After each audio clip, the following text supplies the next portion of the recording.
कराची में गर्मी की एंट्री हो गई। महकमा मौसमियात ने शहरियों को खबरदार कर दिया। शहरी कायद में हवाएं बंद हुई तो गर्मी ने दस्तक दे दी। दिन भर सूरज आग बरसाता रहा। रात को कहीं जाकर शहरियों ने सुख का सांस लिया। महकमा मौसमियात ने कराची समेत सिंध के बेशतर इलाकों में मौसम खुश्क और दिन गर्म रहने का इम्कान जाहिर किया है। महकमा मौसमियात का कहना है कि कराची में आइंदा 3 दिन दर्जा हरारत बढ़ने का इम्कान है, जिससे गर्मी की शिद्दत में इजाफा होगा। महकमा मौसमियात का बताना है कि ज्यादा से ज्यादा दर्जा हरारत 35 से 37 डिग्री तक रहने का इम्कान है। ताहम शुमाल मशरिक, मगरिब और शुमाल मगरिब से हवाएं चलती रहेंगी। दूसरी जानिब मौसम का हाल बताने वालों ने दादू, कंबर, शहदाद कोट, लाड़काना, सक्खर, उमरकोट और थरपारकर में बूंदाबांदी की नवीद सुनाई है।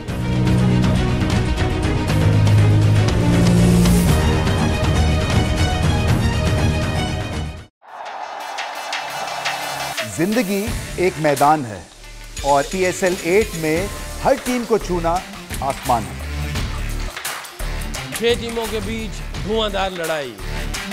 ये शोर ना लड़ाई का है ना डर का, ये शोर है जीत का, ये शोर है जुनून का। खेल का जुनून रोजाना रात 11 बजे सिर्फ बोल न्यूज पर।